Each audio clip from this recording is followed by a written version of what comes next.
हैं।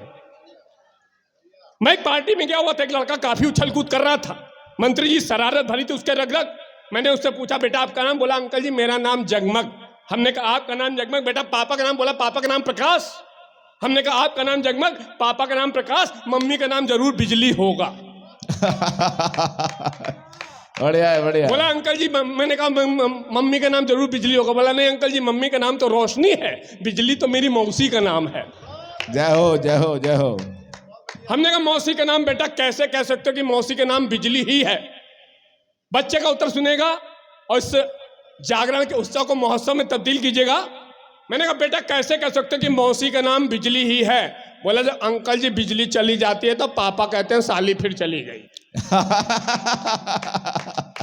ये बांका की धरती, ये बांका की धरती जहां मोहब्बत होती है रिश्तों में, ये बांका की धरती जहां मोहब्बत होती है रिश्तों में, लेकिन साहब यहां बिजली आती है किस्तों में। वाह वाह वाह। जिस प्रकार से हमारे आदरणीय ये मंच जो बनवाया हमारे आदरणीय राम नरेश जी ने, मंडल जी ने, के लिए कुंडों में पानी कौन रखता है, और आपको समर्पित करता हूं जिन्होंने इस आयोजन को किया है, और जो भी इसके जो हमारे जिन्होंने विज्ञापन दाता है, मैं उनको भी नमन करता हूं कि नए कमरों में चीजें पुरानी कौन रखता है, परिंदों के लिए कुंडों में पानी कौन रखता है, और हम ही ढहती हुई दीवार को थामे रहे वरना सलीके से बुजुर्गों की निशानी कौन रखता है। वो आप लोग हैं जो सलीके से बुजुर्गों की निशानी रखने वाले लोग हैं। और दैनिक जागरण तो यहाँ पर एक से कमांड से है। ब्राह्मण आदमी साहब बड़ा खाने पीने का शौकीन होता है, जब भी खाता प्रेम से खाता, प्रेम से खाने के चक्कर में कभी कभी फंस भी जाता है। समस्या हो गई थी बहुत बड़ी, आनंद लीजिएगा। शादी से पहले, रचना का शीर्षक है कढ़ी, कि शादी से पहले जब मैं अपनी ससुराल आया तो मेरी होने वाली सास ने मेरे लिए कच्चा खाना लगवाया। खाने में हर चीज सही थी, लेकिन भाई साहब मुझको कढ़ी बिल्कुल पसंद नहीं थी। मैंने सोचा पहले कढ़ी निपटाते हैं, फिर इत्मीनान के साथ खाना खाते हैं। मैंने जैसे ही कढ़ी निपटाई, माता जी को लगता है लड़के को कढ़ी बहुत ही पसंद आई। माता जी को लगता है लड़के को कढ़ी बहुत ही पसंद आई। उन्होंने प्यार से और डलवाई। संकोच के कारण मैं कुछ भी नहीं कह पाया, किसी तरह कढ़ी को फिर निपटाया।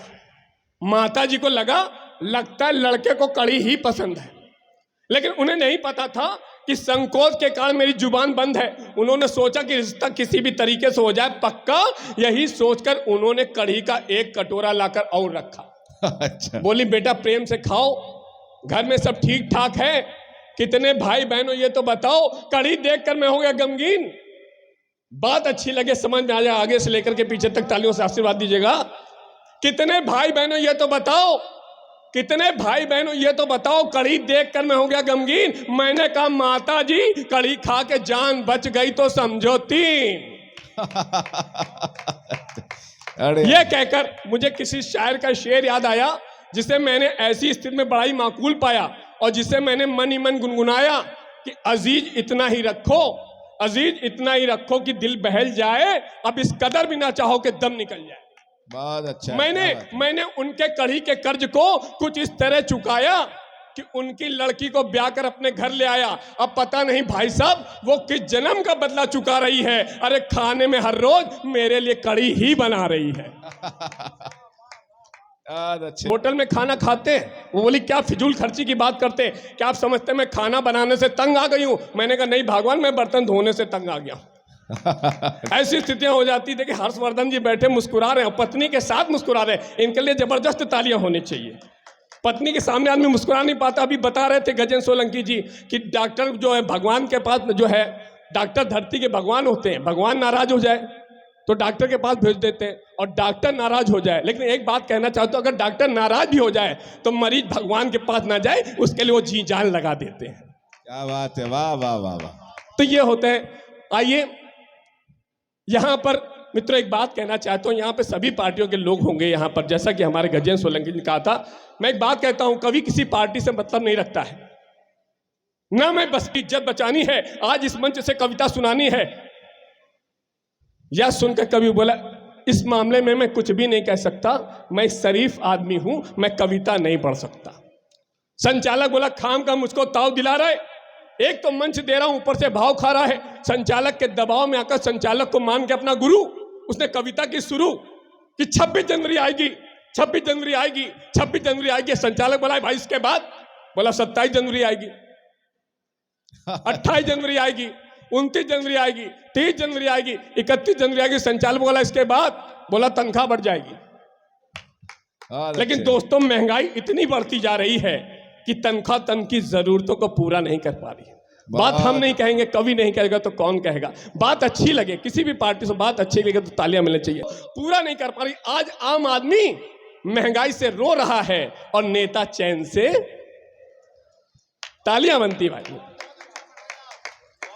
आज आम आदमी महंगाई से रो रहा है और नेता चैन से सो रहा है। महंगाई का आलम कुछ इस कदर दिख रहा है, महंगाई का आलम कुछ इस कदर दिख रहा है। आज डाटा सस्ता और आटा महंगा बिक रहा है। आज डाटा सस्ता और आटा महंगा बिक रहा है। आज डाटा सस्ता। और मैंने कहा था यहाँ पर, मैं प्रणाम करता हूँ, मातृ शक्ति यहाँ पे बैठी हुई है। मैंने इसलिए कहा कि आप जानते हैं सहन शक्ति मित्रों, मैंने इसलिए कहा आप जानते हैं कि देश में ऐसे ऐसे कानून आ गए, पुलिस के अधिकारी यहाँ पर खड़े हुए हैं, ऐसे ऐसे कानून आ गए, किसी भी पुरुष ने अगर किसी भी महिला को घूरा तो समझ लो अंदर जाने का इंतजाम हो गया पूरा। मैं तो साहब मंत्री जी अपनी पत्नी तक को नहीं घूरता हूं, बल्कि वही मुझे घूरती है। गणेश जी की 2 पत्नियां, एक का नाम रिद्धि, दूसरे का नाम सिद्धि। हमारी एक ही 4 के बराबर है, क्योंकि बहुत है जिद्दी। वो समय चला गया जब महिलाओं को अबला कहा जाता था। अब तो महिलाएं सबला हो गई हैं। ऐसा नहीं मैं आपको यूं ही बता रहा हूं, बल्कि तर्क और अनुभव के आधार पर बताने जा रहा हूं। पहले मैं घर जाता था, पत्नी को 500 का नोट टिकाता था, पत्नी 1 हफ्ते तक घर का खर्च चलाती थी, मेरे पास आती थी, कहती थी अबला। फिर मैं 500 का नोट टिकाता था, पत्नी 1 हफ्ते तक घर का खर्च चलाती थी, मेरे पास आती थी, कहती थी अबला। फिर मैं 500 का नोट टिकाता था, पत्नी 1 हफ्ते तक घर का खर्च चलाती थी, मेरे पास आती थी, कहती थी अबला। अब मित्रों, मैं जैसे ही 1 तारीख को वेतन लेकर घर जाता हूं, पत्नी दरवाजे पे खड़ी हो जाती है और कहती है सबला। बढ़िया बढ़िया। तो अब तालियां आनी चाहिए। पहली पत्नी अबला हुआ करती थी, अब सबला हो गई है। बहुत अच्छे।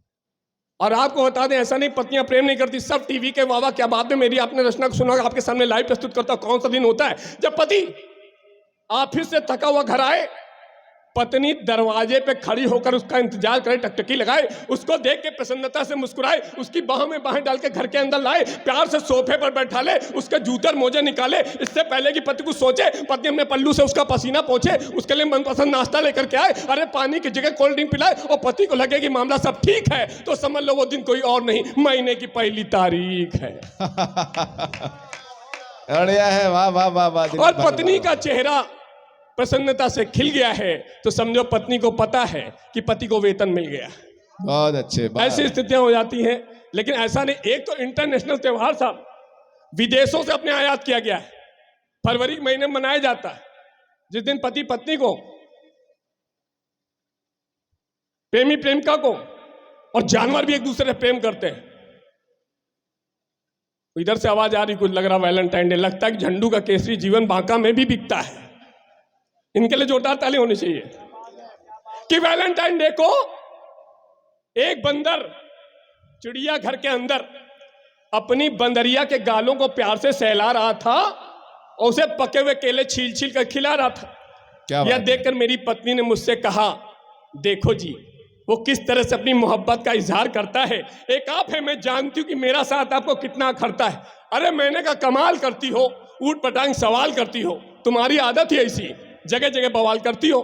हम दोनों उस बंदर के पास गए, हम दोनों लौटकर उस बंदर के पास आए तो देखा अब बंदर अपनी बंदरिया के सर पे हाथ रहा था फेर, और उसे बड़े प्यार से खिला रहा था पके पके बेर, और उसे बड़े प्यार से खिला रहा था पके पके बेर। यह देखकर मेरी पत्नी ने मुझसे फिर कहा, एक आप हैं जो बात बात पर मुझसे लड़ते हैं, एक आप हैं जो बात बात पर मुझसे लड़ते हैं, और वो जानवर होकर भी एक दूसरे से कितना प्यार करते हैं। क्या बात है, वाह। एक आप हैं जो बात बात पर मुझसे लड़ते हैं, वो जानवर होकर भी एक दूसरे से कितना प्यार करते हैं। अरे मुझसे, पत्नी बोली, मुझसे तो उनकी जिंदगी ही सही है। अब मेरा उत्तर सुनेगा, आनंद लीजिएगा। पत्नी बोली, मुझसे तो उनकी जिंदगी ही सही है। अरे मैंने कहा ध्यान से देख, बंदर वही है, बंदरिया चेंज हो गई है।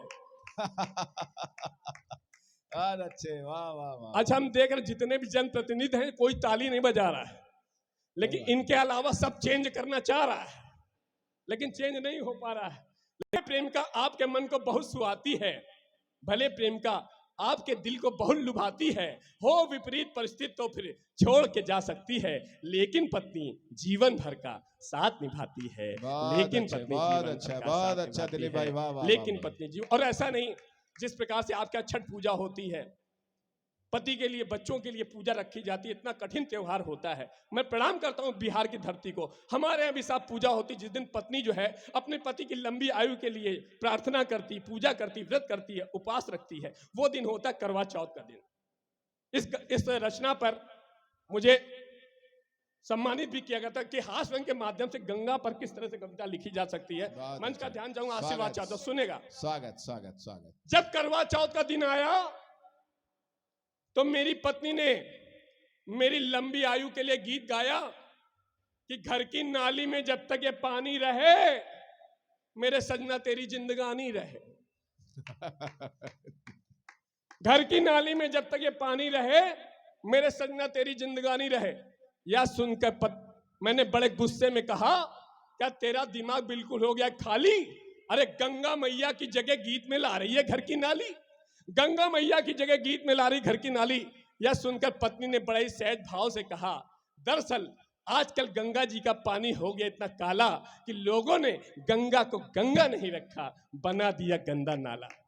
बहुत अच्छी बात है, वाह वाह वाह वाह। आजकल गंगा जी का पानी हो गया इतना काला, लोगों ने गंगा को गंगा नहीं रखा, बना दिया गंदा नाला। अरे जिस जल से कभी ब्रह्मा जी ने भगवान वामन के पैर को पखारा था, ये बांका की साहित्यिक धरती है, यहाँ पर सभी को पता है, जैसा भागवत में कथा है, जिस जल से कभी ब्रह्मा जी ने भगवान वामन के पैर को पखारा था, उस गंगा रूपी अमृत को भागीरथ ने स्वर्ग से धरा पर उतारा था। आज वो गंगा मैली हो गई, पापियों के पाप धोते धोते। अरे वक्त है अब भी बचा लीजिए, नहीं तो पीढ़ियां गुजर जाएंगी रोते रोते। बहुत अच्छी बात है भाई, वाह। नहीं तो पीढ़ियां गुजर जाएंगी रोते रोते। और गंगा मैया जब प्रदूषण से पूरी तरह मुक्त हो जाएंगी, तभी हम पत्नियां अपने पतियों के लिए इस तरह गीत गाएंगी कि गंगा मैया में जब तक ये पानी रहे, मेरे सजना तेरी जिंदगानी रहे, मेरे सजना तेरी जिंदगानी रहे, मेरे सजना तेरी जिंदगानी। और चलते चलते चार पंक्तियां देना चाहता हूं। मैं यहाँ पे देख रहा हूँ बुजुर्ग बैठे हुए हैं, बुजुर्गों के चरणों में चार पंक्तियां रखना चाहता हूं। बुजुर्गों से हमको संस्कार मिलता, प्यार मिलता है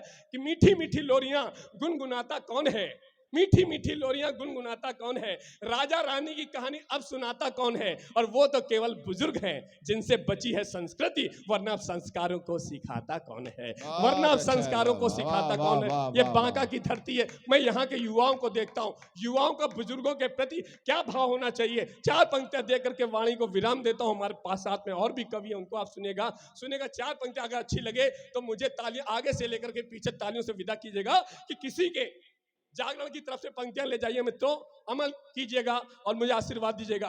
किसी के दिल को कभी भी तोड़ना नहीं, किसी के दिल को कभी भी तोड़ना नहीं, रिश्तों से अपने मुंह कभी भी मोड़ना नहीं, और माँ बाप की सेवा का सुख किस्मत से मिलता है, वृद्धाश्रम में इनको कभी भी छोड़ना नहीं। वृद्धाश्रम में जय हिंद।